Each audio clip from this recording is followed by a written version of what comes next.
चोरी करना, धन लाया और वेश्याओं को दे दिया। एक दिन वो वेश्या ही विचार करती हैं कि पांचों मिलकर के बात करती हैं, कहीं ऐसा ना हो कि एक दिन ये धुंधकारी पकड़ा जाए, ये तो मरेगा सो मरेगा, हमको और मरवाएगा। उनकी ये मीटिंग सज्जनों हो ही रही थी कि एक वेश्या ने सुझाव दिया कि आज वो आए और आज उसका राम नाम सत्य कर दो। और शाम को जब धुंधकारी घर में आया, शराब के नशे में है, तो पांचों वेश्याओं ने चारों तरफ से घेरा और उसको मारने का प्रयास किया। और इस तरीके से धुंधकारी को मारा कि भागवत में लिखा है कि जलते हुए लकड़ी के कोले उसके मुख में डाले गए, तब जाकर के उसके प्राण निकले। धुंधकारी मारा गया सज्जनों, और उस धुंधकारी को प्रेत योनि प्राप्त हो गई। इधर अपने भाई के बारे में गौकर्ण जी महाराज ने सुना तो गया जी में गया, श्राद्ध किया। और एक दिन गौकर्ण जी अपने गांव में आ गए, उत्तम नगर में आए, अपने घर में रुके। तो रात के समय गौकर्ण जी कौतूहल तमाशा देखते हैं, तो कभी गधे की आवाज आती है, कभी सुअर की आवाज आती है, कभी सिंह की आवाज, तो कभी कुत्ते की आवाज। चारों तरफ से आवाजें आने लगी। गौकर्ण जी महाराज पूछते हैं कि भैया आखिर तुम हो कौन? लेकिन ऐसा प्रेत था, बोलने का सामर्थ्य नहीं था, केवल आवाज ही कर सकता था। गौकर्ण जी महाराज ने अपने कमंडल से जल लिया, उस प्रेत आत्मा पर छींटा लगाया, तो उसमें बोलने का सामर्थ्य हुआ कि अहम भ्राता त्वदीयम् अस्ति धुंधकारी नामता। उस प्रेतात्मा ने कहा कि भाई मैं तुम्हारा ही भाई धुंधकारी हूं, और मेरे पाप कर्मों के कारण मुझे प्रेत योनि प्राप्त हुई है। गौकर्ण जी ने कहा भैया मैंने तो तेरे नाम का गया जी में श्राद्ध किया, पिंडदान किया, और फिर भी तू कहता है मैं प्रेत हूं। अरे शास्त्र कहता है कि एक बार मृत आत्मा का श्राद्ध कर्म, पिंडदान आदि गया जी में कर दिया जाए तो उसको मोक्ष मिलता है। तेरा मोक्ष कैसे नहीं हुआ? कहता है कि महाराज गया जी में 10 बार भी श्राद्ध करोगे तो मेरा उद्धार नहीं होगा। सज्जनों, आज गौकर्ण जी महाराज भगवान सूर्य से प्रार्थना करते हैं, तो भगवान सूर्य ने सुझाव दिया कि गौकर्ण आप अपने भाई को भागवत का रसपान कराएं, जिससे तुम्हारे भाई को प्रेत योनि से मुक्ति प्राप्त होगी। और सज्जनों, गौकर्ण जी महाराज ने भागवत का प्रारंभ किया। धुंधकारी को बुलाया गया। अब प्रेत आत्मा जो होती है वो हवा होती है, तो गौकर्ण जी ने एक बांस लिया और अपने दाहिने अंग पर उस बांस में धुंधकारी को बिठाया, प्रेत को स्थान दिया, और 7 दिन तक भागवत प्रारंभ हो गया। देखो भागवत में लिखा है कि जब भागवत की कथा समाप्ति को हुई शाम को, तो एक ग्रंथि फट गई। ये घटना रोज घटित होती, धीरे धीरे 7 दिन तक ऐसा ही हुआ कि 7वें दिन की कथा पूर्ण हुई, 7 ग्रंथि फटी, और धुंधकारी पीत वस्त्र धारण करके मंच के सामने खड़ा हो गया। नारायण का विमान आया, जितने भी श्रोता थे सब देखते ही रह गए। अब देखो यहाँ प्रश्न होता है, बहुत से लोग प्रश्न करते हैं कि महाराज पंडाल में तो सबने कथा सुनी, केवल धुंधकारी को ही विमान क्यों आया?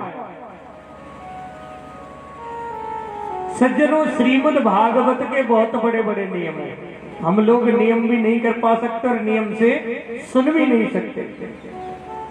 खाने पीने की नियम की तो बात छोड़ो, हम लोग बैठ करके भी इस हिसाब से नहीं सुन सकते। प्यार से बोलिए राधे राधे। हम लोग नियम भी नहीं कर पाते और सही तरीका से सुन भी नहीं पाते।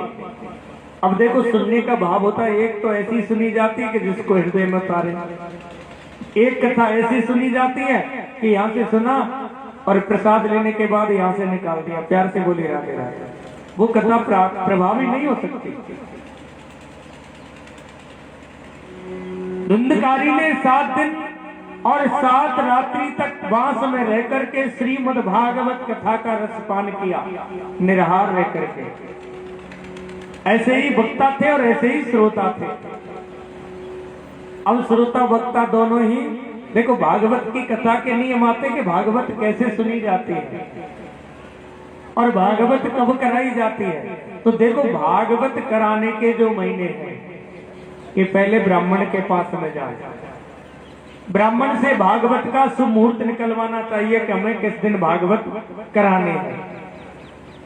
तो भागवत कराने के लिए सर्वप्रथम जो महीने हैं, जैसे आषाढ़ मास, श्रावण मास, भादो मास, कार्तिक मास, अगहन मास और फाल्गुन मास, ये सबसे, और वैशाख के सबसे श्रेष्ठ महीना बताए गए हैं। पौष के महीने में श्रीमद् भागवत कथा नहीं होती। सज्जनों, भागवत का पंडाल मंच अच्छी सुंदर जगह पर रखना चाहिए। वक्ता ब्राह्मण को निमंत्रण, जो ब्राह्मणशील स्वभाव से हो, ज्यादा इधर उधर की बात ना करे, ऐसे ब्राह्मण को आमंत्रित करें। श्रीमद् भागवत सुनने के जो नियम है कि भैया, सबसे पहला जो नियम है कि अपने जीवन में जब तक 7 दिन भागवत चले तो कम से कम झूठ बोले। अब ये नियम भी बहुत कठिन है। महाराज, हर काम की सुनवाई हो सकती है लेकिन झूठ तो बोलनी पड़ेगी। प्यार से बोली राधे राधे। हम केवल 7 दिन तक भी बिना झूठ बोले नहीं रह सकते। सज्जनों, भागवत में लिखा है कि महाराज कैसे सुनी जाती है कि भैया, भागवत में लिखा है कि श्रोता और वक्ता दोनों 7 दिन तक घी पी करके, केवल देसी घी पी करके भागवत का पान करेंगे। लेकिन महाराज, कलयुग का व्यक्ति घी नहीं पी सकता क्योंकि गड़बड़ी हो जाएगी। किसी को ब्लड प्रेशर हो जाता है, किसी के कुछ और, तो ना तो वक्ता ही पी सकता ना श्रोता पी सकता। इसलिए कलयुग का व्यक्ति घी पी करके भागवत नहीं सुन सकता। तो वो व्यक्ति फल खा करके भागवत सुने। कोई कहे महाराज, फल खा करके एक टाइम से हमारा तो काम नहीं चलता है, तो भैया 2 टाइम खा लो।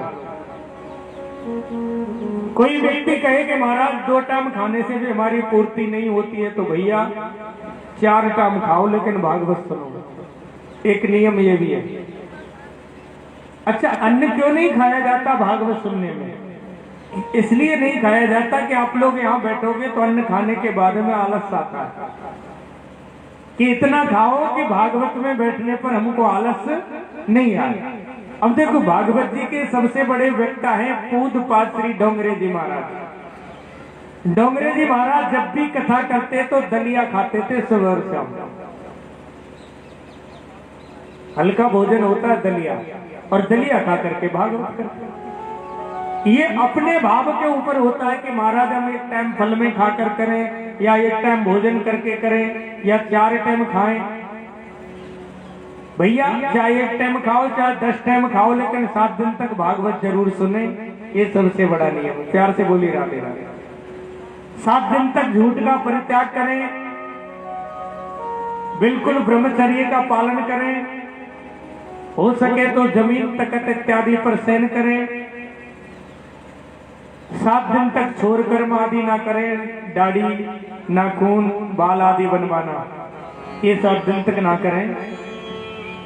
झूठ का परित्याग करके रहें। और जिन माता बहनों ने कलश उठाए हैं वो अपने कलशों पे सुबह जल चढ़ाएं, धूप दीप लगाएं, भागवत महारानी की परिक्रमा इत्यादि करें। जितना हो सके राम नाम का उच्चारण 7 दिन तक करें, जो मंत्र आपको अच्छा लगे। नियम करने को देखो, मैं अकेला ही बहुत हूं, तुम्हारा काम है कथा सुनना। और सज्जनों, कल की जो कथा का समय रहेगा, आप लोग एक बार निर्धारित कर दें कि पंडित जी हमको इस टाइम से इस टाइम तक कथा सुनानी है, आपकी सेवा होगी। भाई, आपका घर का भी काम हो जाए और कथा भी आपको मिल जाए, ऐसा टाइम आप निकाल दो। एक टाइम जो हमारा है हम आपको बताएं 11 से 4 बजे तक का, या फिर आप लोग बता दें कोई टाइम। ये सही है 11 से 4 बजे तक।